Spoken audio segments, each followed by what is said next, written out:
মেয়ের পাতে দিয়ে তুমি খাইতেছো কেন? নুন ঝালটা দেখলাম বেশি ঝাল হয়ে গেলেও খেতে পারবে না, বল বাবা। খাইতে দাও, ওর একটু খাইতে দাও শুনু। সত্যি কষালাম, হয়ে গেছে রান্না? নুনটা একটু কম হয়েছে বাবা, বললি না তো। জল দিয়ে দিলে তো তাড়াতাড়ি কষানো। কষানো হয়ে গেছে, একটু জল দিলাম। আমাকে দিল না তো কষানো। তুমি তো খাও না। আমি খাই না, তুই মন দিয়ে বলে দিলে আমি খাই না। লতির ঝোল খাস রোজ রোজ, লতি বললি লতি খাবি, তার জন্য এটা আমি ইসে করলাম, জল দিলাম। তুমি আমার কি বউ? হ্যাঁ, তুমি আমার কি বউ? গুণধর বউ বলছিলি না একটু আগে, তাহলে বুঝেছিস তো পদে পদে বউ লাগে। এটা এটা এটা বোঝা এটা আমার মা হলে পারতো না, বউ বললেই পারছো তুমি। ওই যে তুমি দেখো মা, তুমি তোমার সন্তানরে দিছো, তোমার বরের ভুল লাগেছো। মারা সত্যি সন্তানের প্রতি মাগো টান থাকে। আরে বাবা, এটা ফুটলে তো মাংসটা হলে তো তোমাকেই দেবো। সে তো ও মাংস, ঝাল কম খাইছে, একটু লঙ্কা তুমি বেটে জানো না আমি লাস্টে কষানো দিলাম। ভালো খাই। আচ্ছা শোনো, ভুল হয়ে গেছে, আমাকে ক্ষমা করে দাও, আমি তোমাকে কালকে করে দেবো, ঠিক আছে? আবার কালকে? কালকে আবার কি আনবে? তুমিই আনবে। না, অত তো টাকা নেই আমার কাছে। আমি জানি আমার বর কিপটে, কিন্তু ঝামেলা করলে ঠিক আনবে, আমি জানি। তুমি সত্যি শুনো, ছাড় বাদ দে। তোমাকে ভাজা খাওয়াবো, ওই যে আলু উচ্ছে কেটে রেখেছি। হ্যাঁ, আমার জন্য আলু উচ্ছা ভাজা। বাহ। তাহলে আর তাহলে আচ্ছা আচ্ছা আচ্ছা, মেয়ের জন্য তুমি কষানোটা নিয়েছো। দাঁড়াও এত দাঁড়াও গরম দাঁড়াও, আলু মেয়ের উচ্ছে জন্য ভাজাটা কষানো তো- করেছো, তাহলে তুমি কেন খাচ্ছিলে? কি মেয়ের জন্য কষানো নিয়েছো? আমি নুন ঝালটা দেখলাম, একবার একটু মুখে দিয়েছি কি, এটাতে আমার পেট ভরে গেছে। এ বাবা, কবার খেয়েছে রে তোর মা? 5-6 বার। বলো, মিথ্যা কথা বলবি না একদম।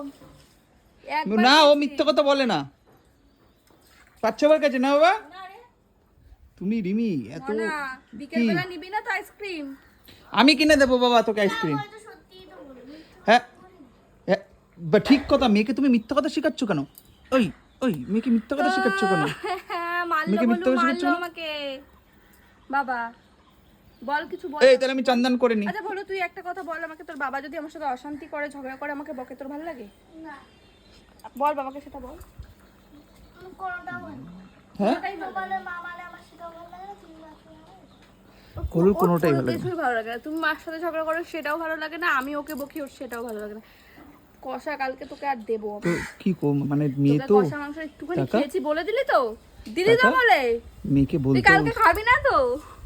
খাবি মেয়েকে না আমার তো? বলতেও ইচ্ছা করে না যে তুই তোর মাটা কি ঝগড়ুটি, সেটা মেয়ের সামনে বলতেও পারি না। এখন মেয়েদের একটু ঝগড়া না থাকলে সমাজে চলতে পারবে না, মেয়েকেও তাই। ঝগড়া শেখাবো, না তো বাইরের লোক ওইটা ওকে ভুলেও অপমান করিস না। করবে। তুই যেমন আমার মাথা খাচ্ছিস, সেরকম মাথা জানে আমার মেয়েটা যাতে একটু আমি যে তোর শান্তি মাথাটা করে একটু খাই সংসার বলে তুই করতে পারে। গুছিয়ে সংসারটা করছিস, সেটা আর আমার মেয়ে চাকরি করবে, বুঝলি তো? হ্যাঁ, চাকরি করুক না করুক আমি বলবো না, ও সাধারণ মানুষের মতন খেটেই খাক, চাকরি করুক, যদি পাস পাবি না। ও কিরকম করে বড় বড় করে তাকাচ্ছে, তুমি দেখলে না আমার দিকে? কেন আমি চাকরি করবো? দেখেছো ওর ইচ্ছা? কেন চাকরি করবি, তাহলে কি করবি? কেন ও চাকরি করবে, ওটা বলছি, ও চাকরি করবে। ওর বাবা মাকে খাওয়াতে লাগবে না ওর? আমার মেয়ে সন্তান বাবা, তুই আমাকে দেখবি তো বয়স হয়ে গেলে? এই তুই বাবাকে দেখবি না আমাকে দেখবি? দুজনকে দেখবে। দুজনকে। তাহলে আমি চান্দান করে নি। সোনা মাটা বড় গেলাম। হয়ে গেছে। এই শোনো, চান করে আসো, উচ্ছে ভাজাটা হলে ভাত দেবো। হ্যাঁ।